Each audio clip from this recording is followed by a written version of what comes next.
SCP-093을 든 피험자가 거울로 들어갑니다. 피험자가 거울과 맞닿자 거울은 피험자를 통과시켰습니다. 마치 공간과 공간을 연결시키는 포탈 같은 역할을 했죠. 피험자가 거울 속으로 충분히 들어간 후 재단이 관찰 중이던 거울은 실험실 대신 낯선 들판을 투영했습니다. 그리고 피험자는 시야에서 사라졌죠. SCP 익스포즈에 오신 것을 환영합니다. 오늘 소개해드릴 개체는 유클리드 클래스의 SCP-093입니다. 개체는 깎아진 듯한 붉은 원판의 디스크 형태를 띠고 있습니다. 황화수은 또는 진사와 비슷한 물질로 구성되어 있으며 알 수 없는 심볼들이 새겨져 있죠. 지름 7.62cm의 개체는 한 손에 들어오는 크기이며 맨손으로 들어도 무해합니다. 독특한 외형의 이 개체는 살아있는 사람의 손에 들어가면 색이 변합니다. 개체와 개체의 색에 어떤 연관성이 있는지 연구는 여전히 진행 중이죠. 현재의 가설은 개체의 색 변화가 개체를 들고 있는 사람이 가진 후회와 관련된다는 것입니다. 개체를 거울 밖에 홀로 두면 개체는 자신과 가장 가까운 거울을 찾기 시작합니다. 만약 거울과 개체 사이에 장애물을 두면 개체는 가공할 만한 속도로 장애물을 뚫어버립니다. 어떤 원리로 장애물을 뚫을 만큼 빠른 속도를 내는 것인지는 아직 밝혀지지 않았습니다. 이렇게 빠른 속도로 날아가던 개체는 거울과 맞닿았을 때만 멈춥니다. 가공할 파괴력과 속도에도 불구하고 개체가 부딪힌 거울에는 아무런 흔적도 남지 않습니다. 이러한 현상은 제87기지에 지나치게 많은 손실을 발생시켰죠. 결과적으로 개체는 항상 거울 위에 놓여 있어야 합니다. 또한 카메라를 통해 지속적으로 감시해야 하죠. 개체는 1968년 1월 30일 해안가에서 재단에 의해 처음 발견되었습니다. 당시 개체는 은은한 푸른빛과 힘겨운 숨소리를 내고 있었죠. 한편 SCP-093이 거울 등의 물체에 어떻게 반응하는지 확인하는 실험이 꾸준히 진행되어 왔습니다. 그런데 실험 중 연구원이 우연히 거울 쪽으로 손을 뻗게 되었고 손은 그대로 거울로 들어갔죠. 연구원은 영문도 모른 채 계속 거울로 들어갔습니다. 중간에 정신을 차린 연구원은 서둘러 거울을 빠져나왔고 놀란 동료들은 그를 빤히 쳐다보고 있었죠. SCP-093의 5가지 색에 대응한 5번의 실험이 행해졌습니다. 해당 실험을 위해 피실험자는 흉부를 감싸는 3등급 버클 벨트를 둘러야 하고 300m의 움직임을 커버할 수 있는 도르래 시스템과 연결되어 있어야 합니다. 300m 이상의 길이가 필요하다면 선을 추가로 연장할 수 있습니다. 해당 선과 연결된 걸쇠는 반드시 200kg 이상의 하중을 견딜 수 있는 고급 부품이어야 하죠. 또한 피험자는 영상 송출을 위해 머리와 어깨에 반드시 카메라를 착용해야 합니다. 첫 번째 실험은 파란색이었습니다. 피험자는 34세 남성이었죠. 그는 자살 시도 및 2건의 살인 전과가 있었습니다. 피험자는 파란색으로 빛나고 있는 개체를 손에 든 채 거울 속으로 천천히 걸어 들어갔죠. 그러자 거울은 들판을 투영하기 시작했고 거울 속의 들판도 파란색을 띠기 시작했습니다. 피험자의 카메라를 통해 비춰진 들판은 전형적인 평지의 모습을 보였고 화면은 온통 짙은 파란색으로 뒤덮여 있었습니다.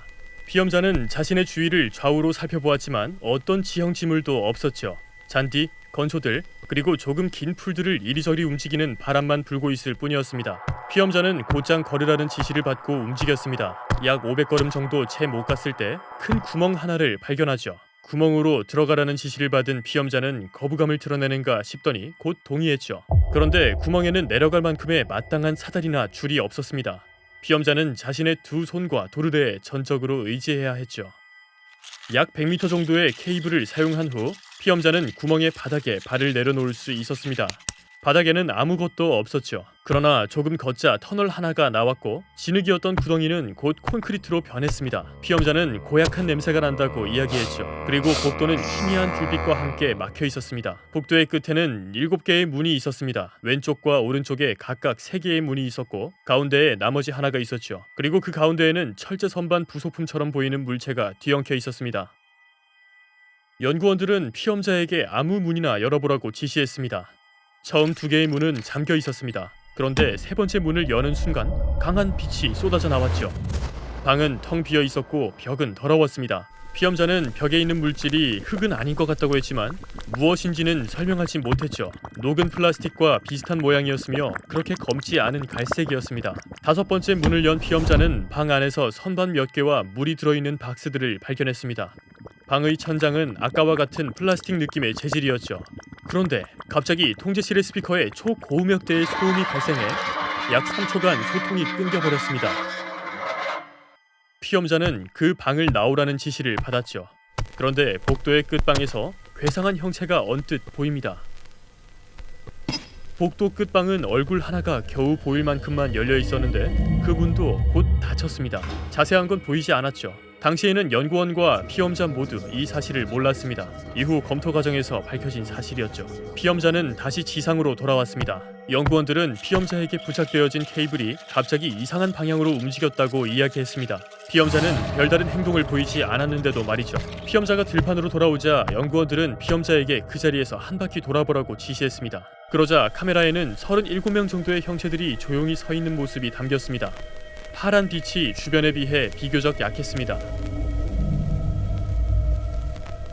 연구원들은 패닉에 빠졌죠. 그러나 피험자는 아무것도 보이지 않는다고 답했습니다. 통제관들이 이제 돌아오라고 지시한 찰나 스피커를 통해 찢어질 듯한 굉음이 들려옵니다. 피험자가 화면의 바깥쪽으로 5발의 총을 발사한 것이죠. 피험자는 곧장 거울 밖으로 나왔고 피험자가 나온 등 뒤 거울에는 괴생명체가 보였습니다. 자세히 보니 땅을 기어다니고 있는 괴생명체는 일반 사람의 50배는 되는 몸 크기에 얼굴은 형태가 없었고 매우 짧은 팔을 가진 거대한 인간형 생명체였습니다. 괴생명체는 거울을 향해 다가오고 있었지만 이후 5초도 지나지 않아 거울이 다시 평범해졌죠. 거울을 지켜보던 연구원들은 방금 거울로 다가오던 괴생명체를 목격했습니다. 사람의 50배가 넘고 팔 길이는 짧았으며 거울을 향해 달려왔던 똑같은 괴생명체였죠. 가까이서 본 것이 아니기에 아주 구체적인 세부 정보는 없었으나 얼굴에는 다른 부위와 달리 총에 맞은 것처럼 움푹 패인 자국이 있다는 점은 확실했습니다. 초록색 실험의 참가자는 23살의 여성이었습니다. 이 피험자는 차량 절도 및 훔친 차를 타고 도망치다가 발생한 2건의 어린이 살해 전과가 있었죠. 피험자가 거울 안으로 들어가자 거울은 농장의 풍경을 투영하기 시작했습니다. 파란색 실험과 유사한 조건이었지만 투영된 두 풍경 사이에는 어떠한 공통점도 찾아보기 힘들었습니다.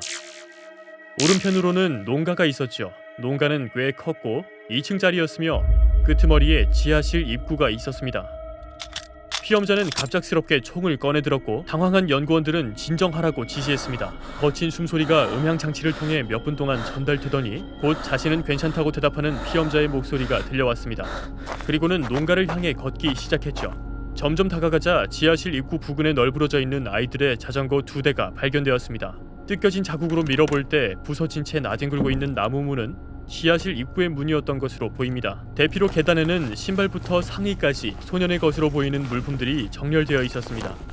피험자는 이게 무슨 역겨운 장난질이냐며 지휘부에 소리를 질러대기 시작했죠.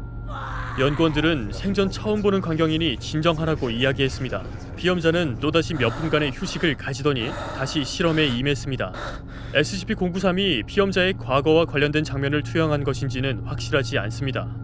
피험자는 내려가면서 고약한 냄새가 난다고 투덜댔습니다. 곧 도착한 바닥에는 잠수함의 격벽과 원형 핸들처럼 생긴 금속 해치가 있었죠. 피험자는 해치 근처에서 악취가 가장 심하다고 이야기했습니다. 해치를 열어보라는 지시를 받은 후 카메라는 해치 아래를 촬영할 수 있었고 곧 흰색 콘크리트 터널이 나타났습니다. 파란색 실험대와 유사한 공간이었으나 비교적 깔끔한 상태였죠. 피험자는 사다리를 타고 내려가라는 지시를 받았고 해치 문을 닫은 후 내려갔습니다. 해치 안은 벙커처럼 생겼었죠. 음식이 든 박스 몇 상자는 파란색 실험대 봤던 것과 얼핏 비슷해 보였습니다. 침대 위에는 2개의 해골이 있었고 바닥에는 해골 하나가 널브러져 있었습니다. 1950년대에 유행했던 아동용 장난감 몇 가지가 해골 주변에 함께 놓여 있었죠. 피험자에게 벙커를 떠나라는 지시가 내려졌습니다. 피험자는 다시 지상으로 올라가기 위해 사다리를 붙잡았고 카메라가 이리저리 두리번대다가 위편을 바라봤는데 한 인간 형태의 물체가 피험자를 내려다보고 있었습니다. 통제실은 피험자에게 인간 형상과 관련된 질문을 건넸으나 피험자는 어리둥절해 했습니다. 이는 파란색 실험 때부터 반복적으로 발생하는 현상이었죠. 피험자가 지하실로 돌아갈 때까지 생명체의 흔적은 보이지 않았습니다. 그렇게 집을 나서던 피험자는 창문 밖의 광경을 보고 멈칫합니다. 농장으로부터 약 700m 정도 거리에 2개의 거대한 인간 형상이 들판을 가로질러 오는 것이 보였기 때문이었죠. 연구원은 인간 형상 둘 중 하나가 파란색 실험에서 온 것임을 알아차렸습니다. 그들은 이렇다 할 외형적 특성이 없었으며 들판을 이리저리 휘젓고 다녔기 때문에 몇몇 순간에만 얼굴이 보였습니다. 그 순간을 통해 그들의 얼굴에 별다른 특색이 없다는 사실이 밝혀졌죠. 그들이 움직일 때 사용하는 팔은 시시각각 길이가 달라졌으며 그들이 팔을 뻗을 때마다 다양한 길이로 변화했습니다. 형체는 등이 따로 없는 모양새였습니다. 전체가 단순한 몸통처럼 생겼었죠. 피험자에게는 집을 좀 더 탐색하라는 지시가 내려졌습니다. 피험자는 약간 저항했지만 곧 복종했죠. 문을 열었더니 아이들 방이 보였습니다. 남녀 아이가 가지고 놀았을 법한 장난감과 옷가지들이 바닥에 이리저리 흩뿌려져 있었고 창문이 하나 있었습니다. 피험자는 창가로 다가갔죠. 창밖으로 농장이 있었고 40km쯤 밖에는 도시로 보이는 무엇인가가 보였습니다. 피험자가 아래쪽을 바라봤을 때 파란색 실험대 화면과 똑같이 집 근처에 약 300구 정도의 인간 형체들이 보였습니다. 그들 모두는 피험자를 보고 있었죠. 연구원들은 피험자에게 눈앞의 형체가 보이는지 물었으나 아무것도 없다고 답했습니다. 피험자는 다시 실험실로 오도록 지시받았고 돌아오는 길에 특별한 일은 없었죠. 이번 SCP 케이스는 어떠셨나요? SCP-093에 대한 뒷이야기가 아직 많이 남아있으니 다음 영상도 꼭 챙겨봐주세요. 곧 파트 2 영상으로 찾아뵐 테니 구독 버튼을 잊지 말아주세요. 그럼 다음 영상에서 만나요.